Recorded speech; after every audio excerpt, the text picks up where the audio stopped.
Okay, I think we'll get started. Hello, everyone. Welcome. Welcome to the Dialogues on Aging seminar series. I'd like to acknowledge that the University of British Columbia's Edwin S.H. Leong Centre for Healthy Aging is located on UBC's West Point Grey campus, which is on what settlers refer to which is in what settlers refer to as Vancouver, British Columbia, Canada, on the traditional, ancestral, and unceded territory of the Hunkaminam-speaking Musqueam people. We're honored to live, work, and learn on these lands. In addition, we'd like to acknowledge that our viewers today may be joining us from other places near and far. From coast to coast to coast across Turtle Island, we acknowledge the ancestral and often unceded territories of Indigenous peoples, the Inuit, Métis, and First Nations peoples, and we're deeply grateful for their stewardship of these lands and waterways over centuries, and we commit to moving forward in a spirit of reconciliation and respect. I'm Dr. Julia Henderson. I'm an assistant professor in the Department of Occupational Science and Occupational Therapy at UBC, and I'm co-lead of community engagement and intersection with the Edwin S.H. Leong Centre for Healthy Aging. Welcome to today's Dialogues on Aging Research Seminar Series, which is co-hosted by the Centre and Providence Health. This is our third talk in the Climate Change and Aging thematic series. It's my great pleasure now to introduce to you Dr. Theresa Pauly. Dr. Theresa Pauly is from the Simon Fraser University. Her research involves biopsychosocial contexts of health. Employing an interdisciplinary framework, she explores the biobehavioral pathways linking social relationships to health outcomes through adulthood and old age. A distinguishing aspect of her research lies in the use of ambulatory assessment techniques, which capture real-time biopsychosocial data as older adults navigate their daily routines, transcending disciplinary boundaries between social and clinical research. The ultimate goal of Dr. Pauly's research is to inform the development of targeted interventions aimed at promoting resilience in older adults. And I'm really excited that I'm going to get a chance to work with Dr. Pauly on an upcoming project about extreme heat in older adults. So I turn it over to you, Theresa, and welcome. Thanks so much for the introduction. I'm so excited to be able to speak today. And yeah, so in this talk, I will talk more about staying safe during hot weather, especially during heat waves that have become more common because heat can really affect our bodies and our mood and our daily routines. And that's part of what I study and the type of research that I do. And I'm particularly interested in talking about this topic with older adults because, as you'll hear in this talk, there's just some aspects in terms of vulnerability that are really important to be mindful of and look out for. And so I am joining today from Squamish, which is where I live. And I know we already had a land acknowledgement, but just in terms of climate change, this is a photo I took. Actually, it's a video. Oh, I might be able to play it.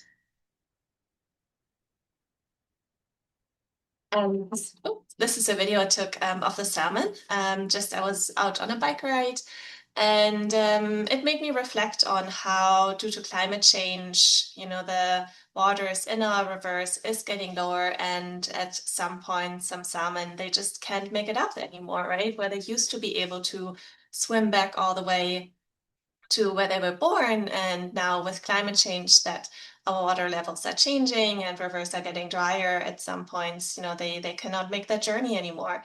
And to think about how animals and people who have lived on these lands for a very long time, for some of them, that's a food source that is dwindling. So that is just as a bit of a land acknowledgement and to set the tone for our talk today. So we do know that looking at the temperature data and weather data over the past few years, that our summers have been getting hotter. And along with that, heat waves are becoming more frequent, more severe, and they are also lasting longer than they used to. And across Canada, especially here in BC, we are now seeing record-breaking temperatures more often.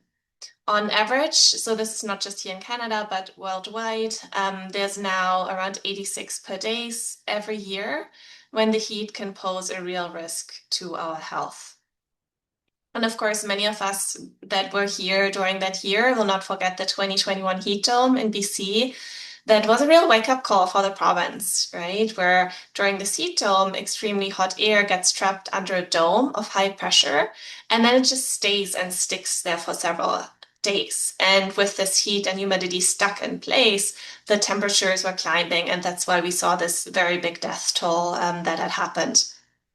And the province afterwards looked at the data and published a report about who was more at risk. And it showed something really important. It said that actually the most dangerous heat was indoors, inside our homes in buildings. So people that passed away, they passed away most often at home. And the people that were most affected were those aged 70 years or older. And you might wonder, where are people most at risk from extreme heat? And it may surprise you, but the highest danger isn't always in places that are hot all the time. In fact, places like Vancouver here in Canada or London in England, places with milder, moderate climates, right now, people are more at health risk. And why is that? It is because we simply haven't had to build our homes, cities, or community support services with extreme heat in mind. Where most homes, they just don't have good air conditioning, they don't have good ventilation, and our health systems are still learning how to respond to severe heat events. And as our summers are getting hotter, we really need to adapt so that everyone, especially older adults, can stay safe and healthy. And this is a graph that shows the temperature at which mortality is the lowest. And on the left-hand side, you see Sao Paulo in Brazil, which is traditionally a hot country. And on the right-hand side, you see Vancouver, Canada. And the temperature that you see there is the temperature where mortality rate, so the people passing away per year, is the lowest. And so the relative risk is on the y-axis. And you see that in Brazil, that's 22.5 degrees, whereas in Vancouver, that's 70 degrees. And then if you look from that lowest threshold to the right, you see a really, really sharp increase in Vancouver, where it's 25 degrees and above this really high increase in health risk for people. Whereas if you're 25 degrees in Brazil, risk is still fairly low. And even at 30, it doesn't really rise as high as it does in Vancouver. So this message is really that heat can still be very dangerous, even though we live in a cooler part of the world, and we really need to be taking that seriously. So now let's talk about who is most at risk during heat waves. Here are a few common risk factors, and one risk that I've already mentioned is living alone with no one to check in. And then also living on upper floors where hot air rises, south or west facing apartments that get strong afternoon sun, no air conditioning or poor airflow inside the home. So these are sort of the built environment aspects that can influence how you are at risk for having these detrimental effects of high heat, but also something about your personal circumstances, such as limited mobility or challenges getting around. If you have any sort of medical condition that affects self-care, any current illness, or pregnancy. And another group that is fairly at risk are older adults. And over the last 20 years, there has been about a 54% increase in heat-related deaths among adults aged 65 years and older. And that's a very big jump. However, it's really important to remember that aging does look different for everyone, and older adults are a very diverse group, right? Where, a lot of people age with different health conditions, different living situations, and different strengths that you've accumulated throughout your lifespan. So that means heat risk can be very different from one person to the next. But I will just give a brief overview of some risk factors that occur that can explain why, especially during the BC heat dome, it showed that people who are age 70 or older were most in danger. So there are several things that happen as we get older. And in general, our bodies just don't handle heat as well. So thermoregulation, which is just a scientific term for how your body regulates temperature, it doesn't work as well. Where we tend to sweat less, so it's harder to cool down, and the blood flow to the skin is reduced, which also makes cooling less effective. And then many older adults also can have chronic health conditions or take medications that affect the body's ability to stay cool or make it harder to drink enough fluids. Then also some people have mobility limitations, which can make it harder to get to a cooler place, like an air-conditioned room or a community cooling center. Many retirees also have a fixed income and less financial resources, and that can make it difficult to buy or run air conditioning, right? The maintenance cost of electricity, it's also fairly high to run air conditioning all around the clock. To upgrade insulation in homes or to afford other ways to stay cool. And then there's also social isolation. So living alone or not having as many people to help you can increase your risk. It can just make it harder to access community support or to get help during emergencies. But the good news is, knowing your risks and planning ahead can make a big difference in staying safe. So let's talk about how the body deals with heat. A healthy body usually keeps its temperature at around 36.5 to 37 degrees Celsius. And then when it gets hot, our body has two main ways how we cool down. The first one is that we redirect blood flow to the skin. So the body moves blood towards the skin surface so heat can escape. And the trade-off is that your heart has to work a lot harder, pumping the blood faster to move to the skin. And then the second pathway is sweating, where sweat evaporates. So, it accumulates on the skin and then it evaporates into gas and cools the skin. But if you sweat too much, you can also become dehydrated because you lose electrolytes and you lose water. And heat-related illness happens when these systems are overstretched. So when the body cannot cool itself enough. That's why it's really important to recognize the signs of overheating and take steps early to stay cool and hydrated. So another important development is that as we get older, so besides those physical changes, is that also we don't sense internal signals as well as we used to. And this ability, how we can sense our internal body signals, is called interoception. And interoception declines with age. But it's really important to help us notice things like thirst, or how hot our body feels. So when this ability declines, it can be harder to realize when you're overheating. And this decline in interoception, if you combine that with the changes in the body's cooling system that I've just mentioned, like reduced sweating, a lot of older adults may just not notice warning signs like feeling very hot or feeling very thirsty. And this can delay important actions like drinking water or moving to a cooler place. And there was a study that was being done in Beijing, and they looked at younger, middle-aged, and older adults in hot conditions.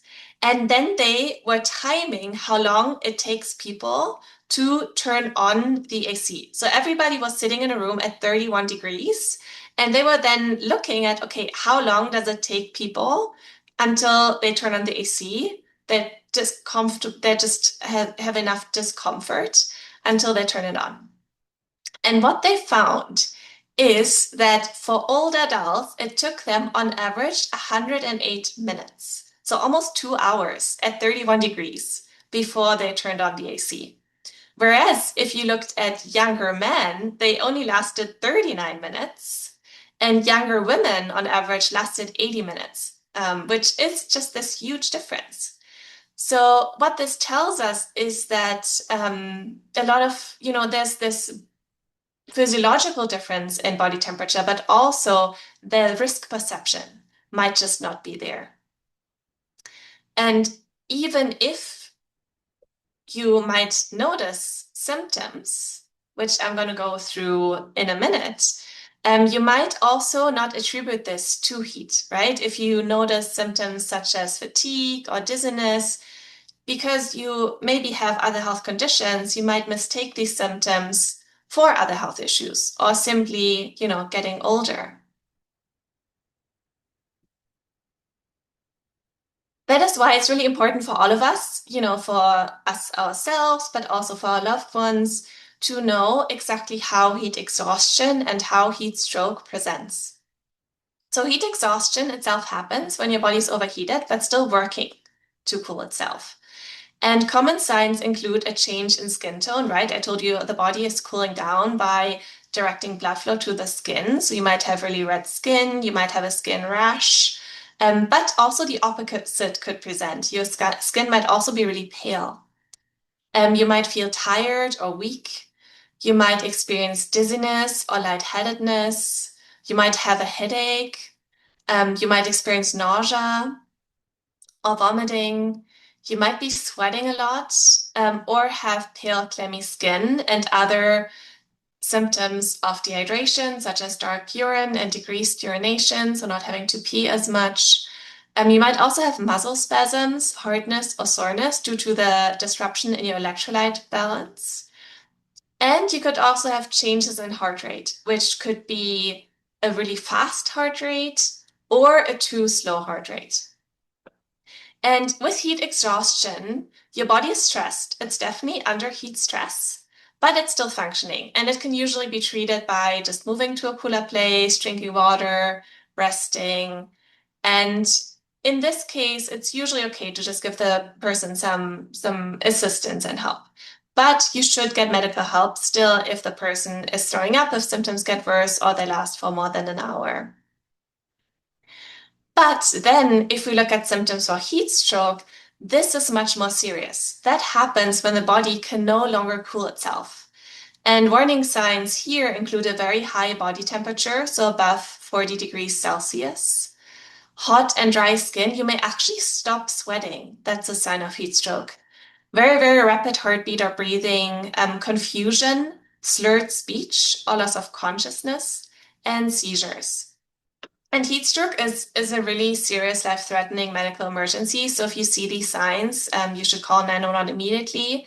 And while waiting for help, if this pertains to somebody else, to move the person to a cool place, cool them with wet cloths, and don't give them anything to drink. And I'm linking from Community Council to document below about preparing for extreme heat events that outlines those actions as well. So just to sum this up, it's this distinction between heat exhaustion, where the body is struggling, it's under stress, but it's still functioning, which usually means you're still sweating. Whereas when you have heat stroke, the body can't cool itself anymore. You may actually stop sweating, and this is really an emergency. Well, you have to act pretty fast. And interestingly, research has found that many older adults don't see hot weather as a problem.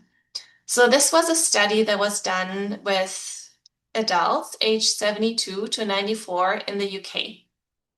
And they interviewed people about their experiences in the summer and their experiences with heat. And what they found is that a lot of participants said things like, oh, well, actually, I love the sun. It never bothered me. even though this participant specifically had a heart or kidney problem, which puts them at higher risk for heat stroke and exhaustion. Or they said things like, well, I can deal with being hot. Or, oh Lord, she'd be furious if somebody checked up on her. So this was someone who joked about their neighbor. That person, she herself was 76, and she said, well, actually her neighbor, oh gosh, she is very proud of being independent. She'd be really mad at me if I would go and check in with her how she is doing. And what this paper found was that only few people were aware or had the knowledge that certain health conditions that they're having or medications that they're taking, for example, those that reduce sweating, can increase the risk during extreme heat. And I think this sort of stems, I mean, we can talk about this during the discussion where you think that comes from, but I think we in general just don't like to view ourselves as vulnerable, right? You don't like this label. But it is really important to recognize this awareness, and this awareness is really crucial and is the first step to staying safe. So even if you feel healthy and independent, it's really smart to take precautions during hot weather.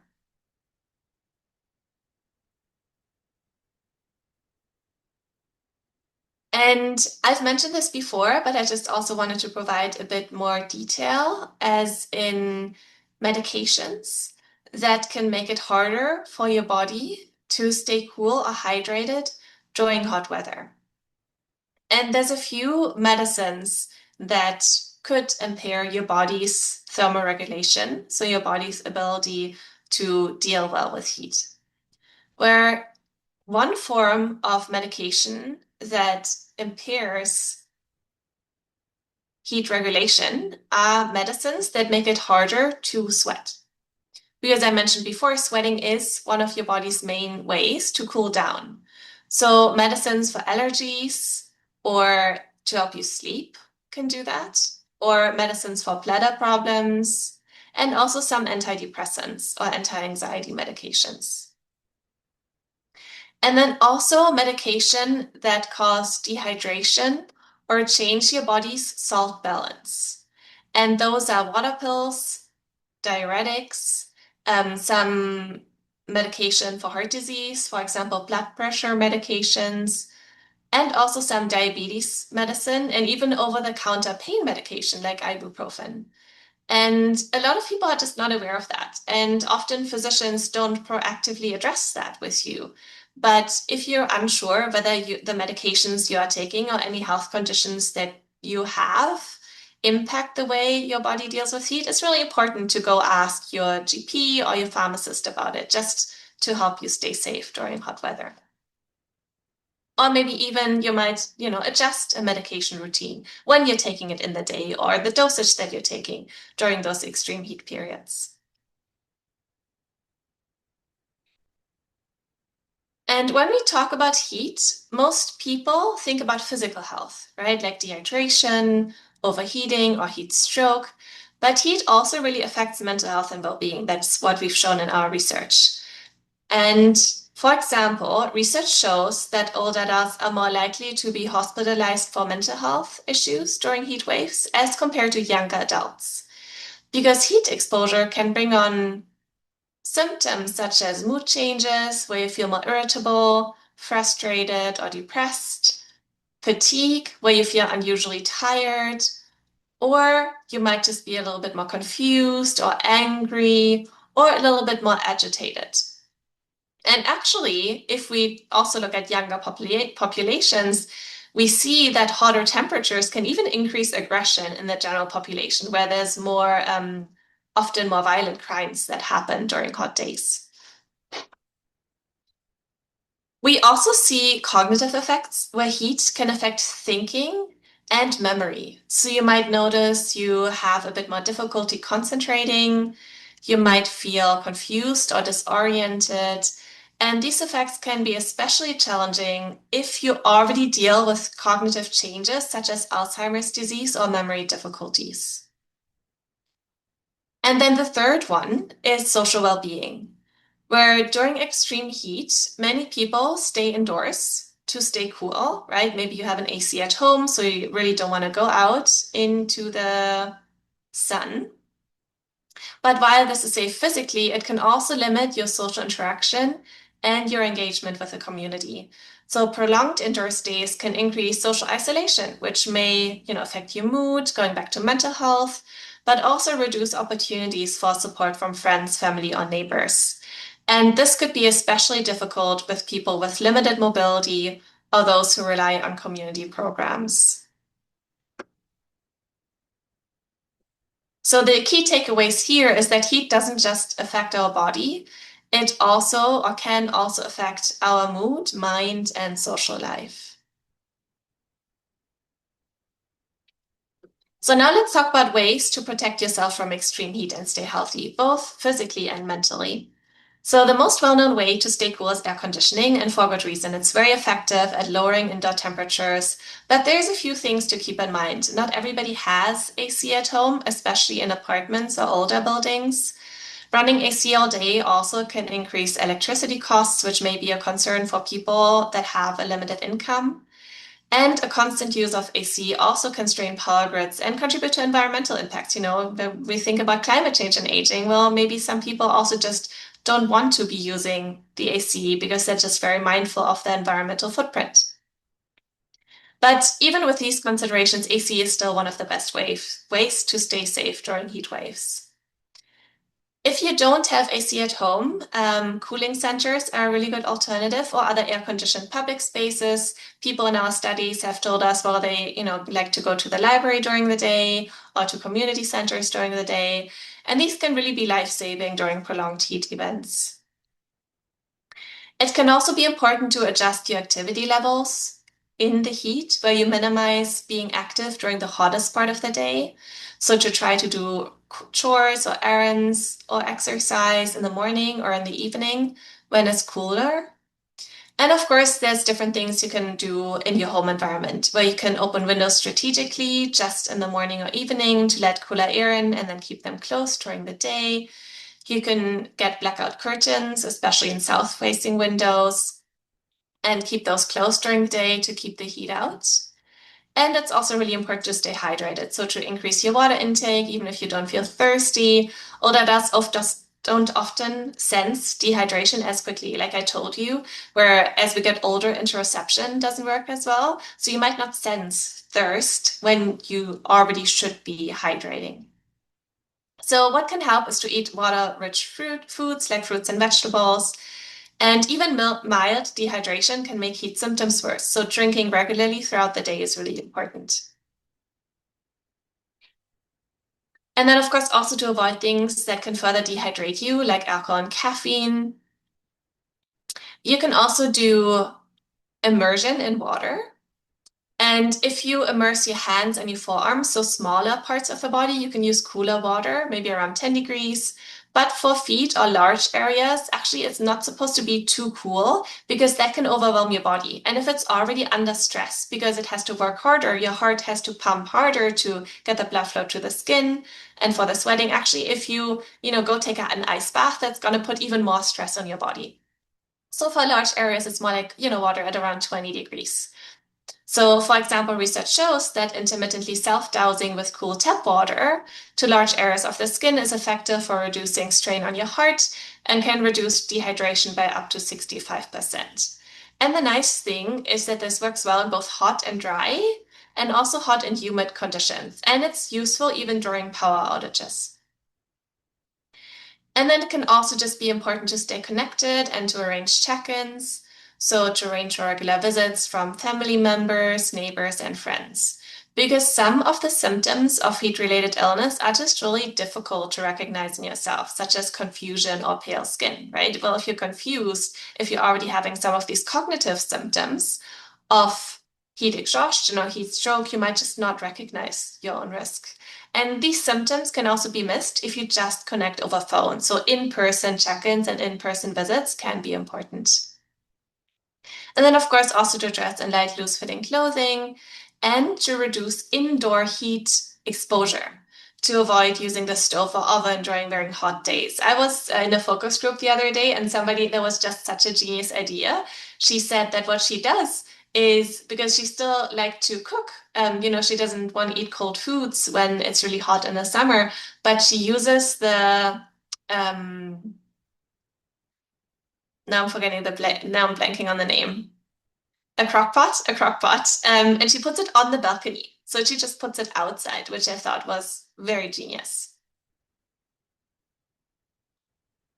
So a bit of a caveat or something that I want to mention here is that there's a bit of a debate around fans, where a lot of people use fans.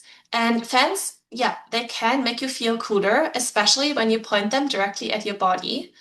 But it's important to know that fans do not significantly lower your core body temperature because they just blow the air at you that's already around in the room, right? They don't blow cold air at you. And especially for older people that have heart, lung, or other health conditions, they're really not that effective. And because of this, fans should really not be your main way of cooling down if the indoor temperature is very hot. So the best way to use fans safely is to use fans to move air around, not just to blow it directly on your body. So for example, you can place a fan in the window in the morning or in the evening to pull the cooler air from outside inside the room. And if the indoor temperature is above 35 degrees, you actually shouldn't use them at all. Because then, if you're blowing hot air at yourself, that can actually make your body feel hotter and it can make dehydration worse. So think of fans as helping circulate air, not as a replacement for air conditioning or other cooling strategies.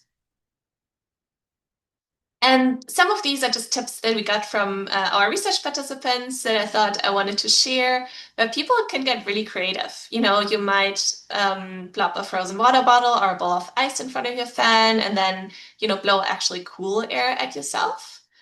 You could drape a damp towel over your shoulders or wrap one around your neck like a superhero cape. You can even put a t-shirt or a pillowcase in your freezer for a couple of minutes. It's like giving your clothes the built-in AC system where you put your t-shirt in the freezer and then go put it on. And in general, it's just a really good idea to know your risk, like I've mentioned before, and to be prepared, where it's really good to stock up on food, medicines, and to fill up your freezer with water so you don't have to go out in the heat if we enter a week-long heat dome, for example. To also prepare an extreme heat kit, for example, have bottled water at home or large and small towels that you can put into the freezer, have misting bottles where you can mist yourself with water, definitely sunscreen at home and thermometer to be able to monitor your own body temperature to see when you're overheating, and also the indoor temperature so you have an idea of how hot it is in your apartment. And it can also be helpful before the summer and before or during extreme heat events to set up a neighbor-to-neighbor communication system where you can have, sort of a call list and regular check-ins with neighbors that can really be life-saving during extreme heat events. So this could be the form of an email list or a WhatsApp group or a buddy system or a phone tree. We also, in our research, look quite a bit on what the community services can do and uh, community-based senior services. And what we found, some of the key features that make heat action plans very successful is to make climate controlled spaces welcoming, where people often say it's not enough to simply have air-conditioned rooms. They also need to feel comfortable and inviting so people actually want to use them. And maybe one way to do that is to offer fun activities and opportunities to connect. So I'm really curious to hear your take on that later on in the Q&A, where, social interaction in general can be really nice. So, if these spaces offer games or events or places to talk with friends or neighbors, that can be really helpful. And it's also really important to focus efforts on those who need it most. So those living alone or people who have a lot of health conditions or mobility limitations, to maybe offer a shuttle that picks you up and brings you to the community center. And then we've also heard that engaging community residents to build trust is really important, just to ask for input from the people to make sure that the help provided matches what people actually need. And just to reach people where they are, right? Where outreach happens in neighborhoods, apartment buildings, or also through home visits. And finally, the last point is to build on existing community resources where plans work best when they use things like that the community already has, like senior centers, local volunteers, or community programs. So the takeaway here is that safety isn't just about telling people what to do, right? It's about creating easy, welcoming, and supportive spaces for older adults to stay safe in the heat. So with that, I want to sum up a few points that I've talked about, which is that a lot of heat-related health incidents actually occur indoors, which is not what we immediately think about, right? Where often we feel safe at home. But during the BC heat dome, I think 90% of the deaths occurred at home. And the first step is in staying safe is being aware of your personal risk, right? Even if you feel healthy, your body does have limits with these changes that I've talked about in reduced sweating and reduced thermoregulation, reduced interoception. And older adults just reach those limits a little bit faster than younger people. So to know whether any medications you're taking or any health conditions you have influence your risk for heat illness is really important. And then it's really important to take action early. So to not just wait until you feel very hot or thirsty. So as we age, our bodies don't signal thirst or overheating as quickly. And finally, staying socially connected is also an important part of heat safety, right? Checking in with friends, family, or neighbors can help you catch warning signs early, so them for you and you for them, and also to get support if you need it. And with that, I just want to advertise and talk a little bit about a study that we're doing right now in our lab, and I have the lab name on there with the Lifelong Health and Wellbeing Lab. And we started this project last year. Last year. And what we're doing is for a couple of days, we give people temperature logging devices where we measure people's outside temperature where they live. And then we also give people smartwatches where we measure skin temperature. And then multiple days throughout the day, we ask people, how are you feeling? Are you feeling thirsty? Are you feeling overheated? How are you dealing with the temperature? Because what we're trying to find out is, okay, what strategies do people mostly use and what strategies work really well and what strategies don't work as well. And we also have people taking photos of situations when they feel too hot and situations when they feel relief. And alongside that, we're also doing some focus groups, which we already did now in October. We're going to do a few more next year and next summer, which you can watch out for, and you're all invited. Probably in September, we will engage a bigger day-long event to bring people together and to co-create and talk about solutions and what the community needs are, what older adults' needs are in terms of how we can all work together to better protect all of us. In terms of extreme heat and future heat events. So I had some questions, but with that, my talk is finished. And I don't know if you want me to stop sharing or if I should read those out to get the Q&A started.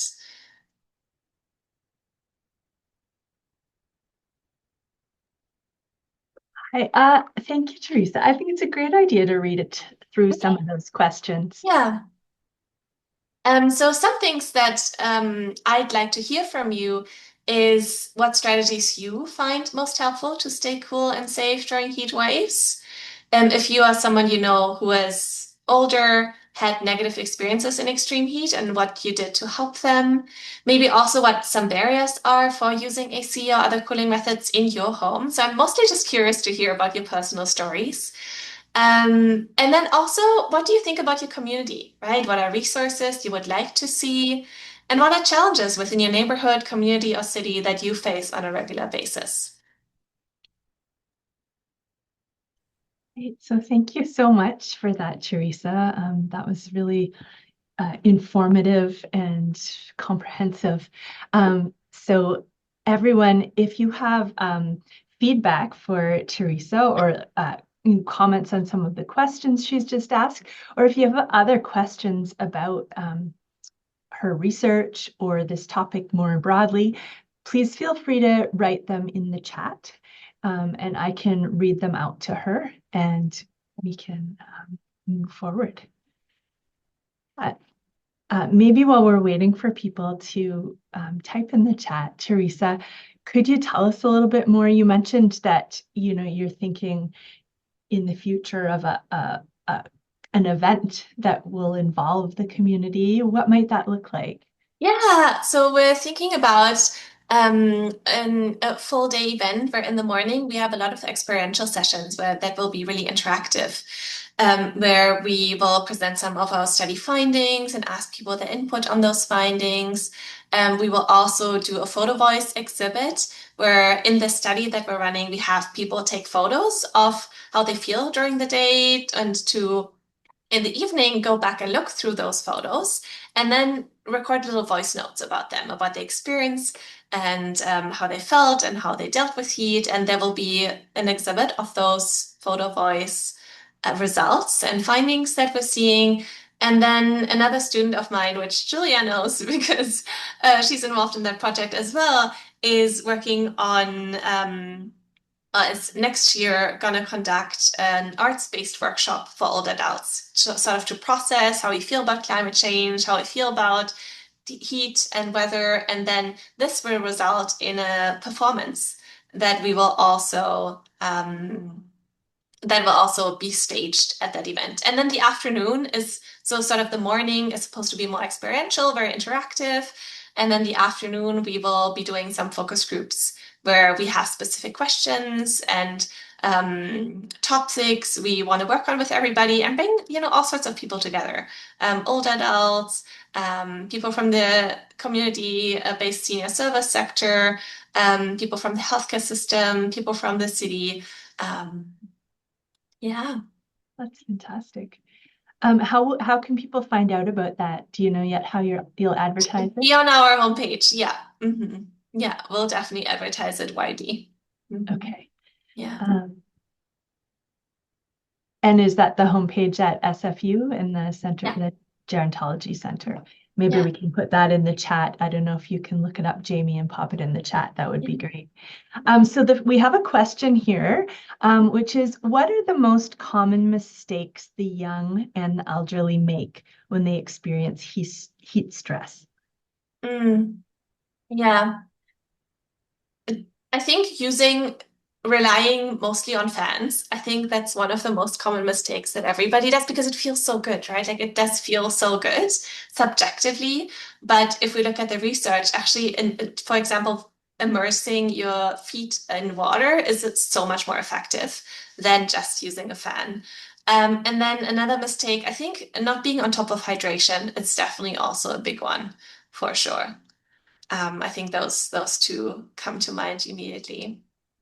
And I noticed in your talk, you mentioned that if someone actually is experiencing heat stroke, you shouldn't give them water.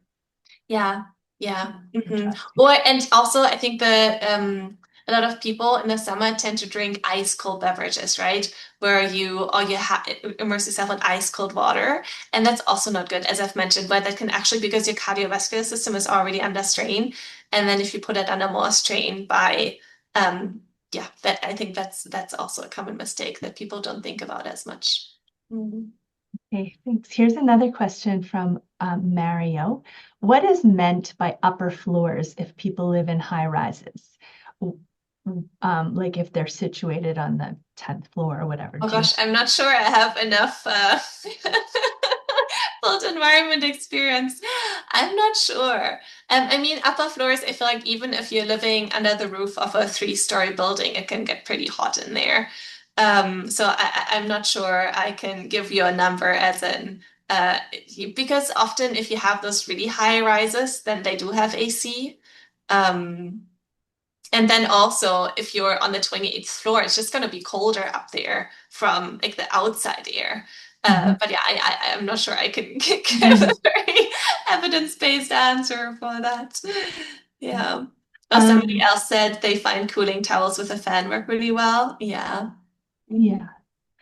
And then you answered the next one, which I also asked, which is about why not to give someone water when they have heat stroke.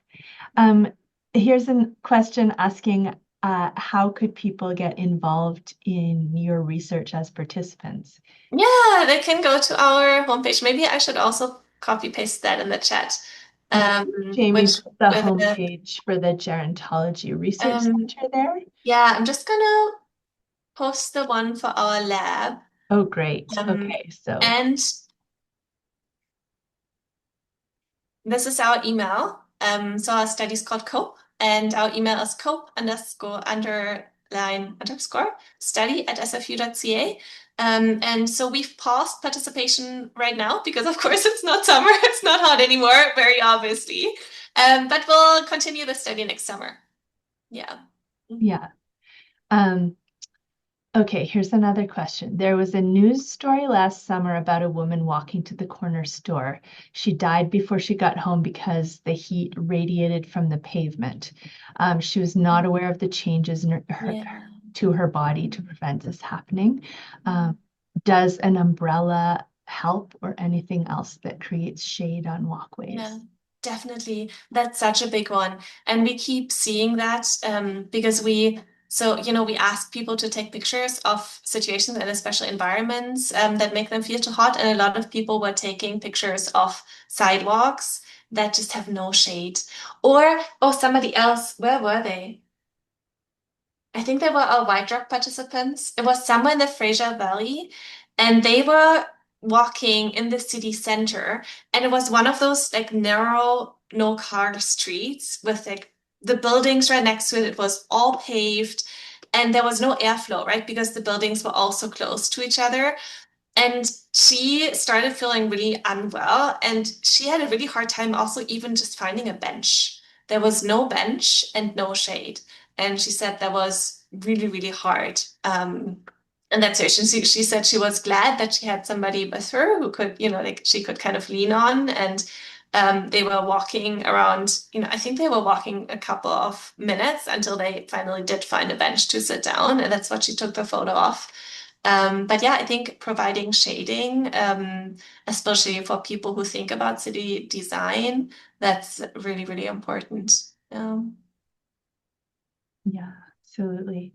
There's a comment that someone says they find AC most helpful and checking in on elderly neighbors who don't have air conditioning. Yeah.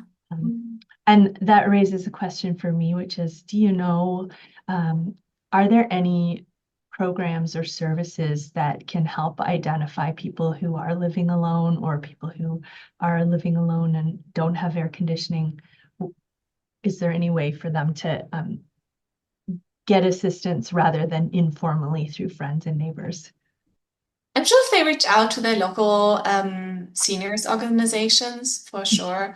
I know that in White Rock, actually, when we were having participants out there, Brella seems to be incredibly engaged, and they even offered for people to come and bring them a fan. Um, they would drive to people's homes. So, and there's so many great seniors organizations in Vancouver. There's 411, there's the West End Seniors Network. So I'm sure reaching out to those for sure, that can be a great first point. Mhm. Yeah. And there's some seniors groups that are really interested in climate change as well. Yeah. There's the Tech Suzuki elders, elders, right? Wiki elders and Yeah. tech elders. Yeah. Hmm. Okay, there's a question here. Is there any discussion in academia about the role of local government in thinking about city planning with heat vulnerability to not only older adults, but also children whose bodies are closer Hmm. to hot surfaces and Yeah. also pets? Yeah. Yeah. Such an important point. Um, I am not in not talking to government much, but maybe we should invite them to our event next year. Actually, okay, so this project is international. So we are recruiting also people in the UK at the same time. And we just had a meeting 2 weeks ago where one of our researchers just reached out to their local MP. And now they have monthly meetings with them because they want to hear about our research and what we find around how people, especially vulnerable populations, deal with heat. So I think honestly, that's something on my list of maybe just to be a little bit more active in reaching out to the local politicians. Um, and MPs that represent us here to bring up these points to people, because I think it's not on the mind of yeah, politicians. Mhm. Okay, this one is regarding the role of local government. Burnaby creates rolling areas in I public think cooling, libraries. it's probably cooling. Oh, yeah, cooling. Sorry, cooling areas in public libraries where they have tents to socialize and play games and water stations. The Yeah. provincial government cut off the subsidy to provide air conditioning last year. Mm.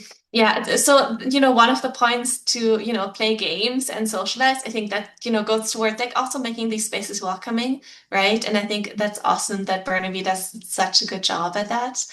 And with cutting off the subsidy, I've heard that so much from people that there are some government supports, but the home pages are really hard to navigate through, and then every year the eligibility criteria change. And it's just so hard if it's already confusing information and you're not sure if you qualify or not, and then it even changes from year to year. We've gotten that feedback that it can be yeah, just confusing and hard to navigate those government resources that are supposed to exist, but then they don't anymore. Um, yeah. There's a couple of comments about pets, which are such important companions. Yeah. Are any research you know about or tips about Oh. keeping pets safe? It's not really quite your area, but just No, in case, not quite my area. probably a lot of the same kind of principles would apply. But they do not sweat, so even worse, right?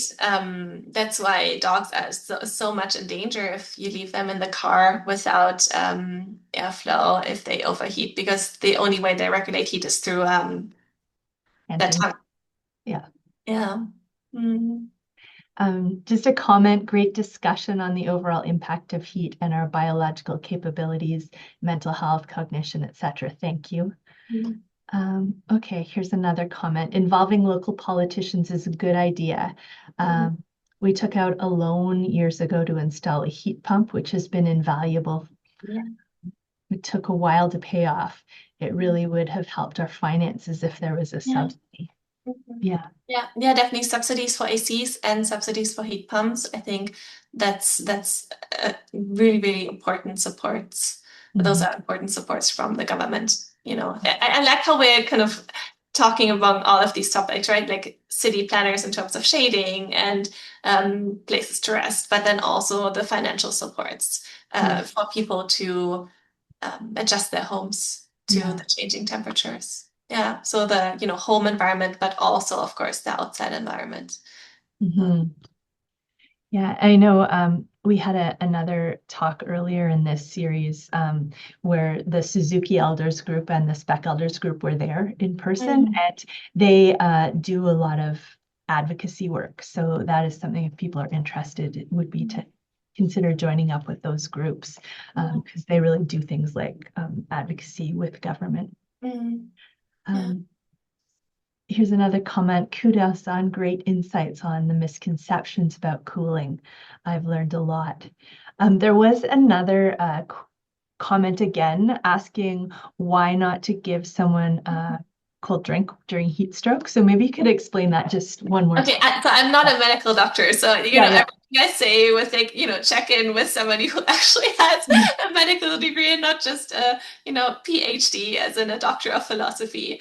But I think it's just not safe, because if you're having a heat stroke, like, your body just completely stops functioning, right? Where it might just not be, they may be unable to swallow safely, right? Where it's more about hydrating at that point, it's too late. It's more about focusing on cooling, because yeah, they could actually then inhale the liquid and it could leave them Okay. choking.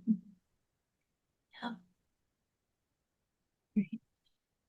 If there's any other comments, oh, here's another one coming in. But yeah, everyone feel free to continue to offer comments or any further questions.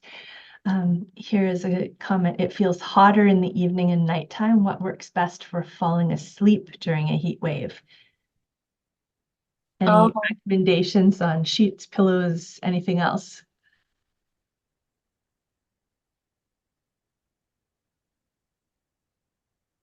Oh gosh, I'm trying to think what I do. Mhm. I often just sleep with no sheets. I don't know, maybe somebody else can comment in the chat what they do.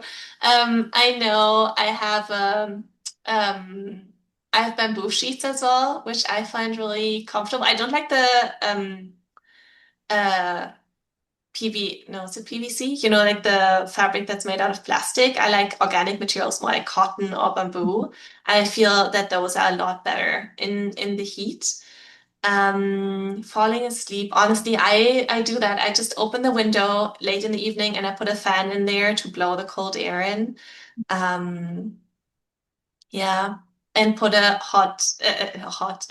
wet towel often on my forehead or on my neck. That really helps me too. I just need to remember to remove it because otherwise I have woken up with my pillow completely wet. Yeah. I don't know. Does anybody else have any tips for what types of sheets or pillows?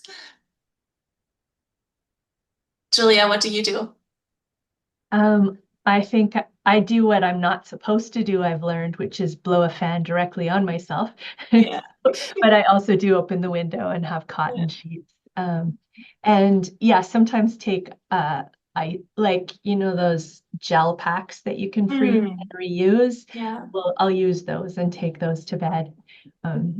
Some places I've lived where it got really hot upstairs, I would move and sleep Mm.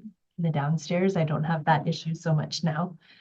Um, Yeah, we've heard that a lot from participants that during the summer they don't sleep in their bedroom because it's too hot in there, depending on where it is in the house. mhm. But that they, especially if it's on the upper floor and it's just cooler downstairs. Um, And I actually like taking a cool, not cold, but like a cool a shower. warm bath or shower before bed Mhm. when it's really hot. That I find does help me. Um, Take off your clothes, use a cotton sheet, have a pan of cold water and a circulating fan at the door. Fortunately, our nights are cooler, so open the windows and use fans. And yeah, bamboo cushion is Bamboo. another one Mhm. people like. Mhm, mhm. Jamie's posted an article from the British Red Cross that has helpful tips on how to keep cool at night. So that's great. Thanks, Jamie, for being on top of that. Yeah. Um, and another comment, cotton sheets and cool showers. Yeah, so lots of continuing themes there that people are finding. Yeah. Um, Theresa, I'm curious, what are you most excited about in your research in over the next year or two? What I'm most excited about. I think definitely the project that my master's student is doing that you're involved in, where we will use more arts-based methods to see or help people and process through their emotions and um, how they feel and what concerns they have about the changing climate. So I think that's what I'm extremely excited about because my research tends to be more numbers. I'm very much a numbers person. And yeah, I'm just really, really excited to look more into, hear more about people's stories, and then see this production on stage at some point. But also, I mean, I love data. So once the data is coming in to be able to contribute to research as in who's most vulnerable because we know a little bit about what sort of medications and what sort of health conditions, but um, not a lot has been done with the type of daily life research that I do, where we actually go give people devices and then send them home.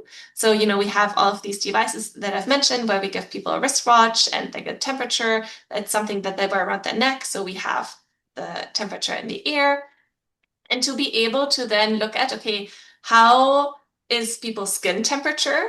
How is people's temperature on the outside? And what do people tell us? So we beep them multiple times a day and ask them, well, how hot or cold do you feel right now?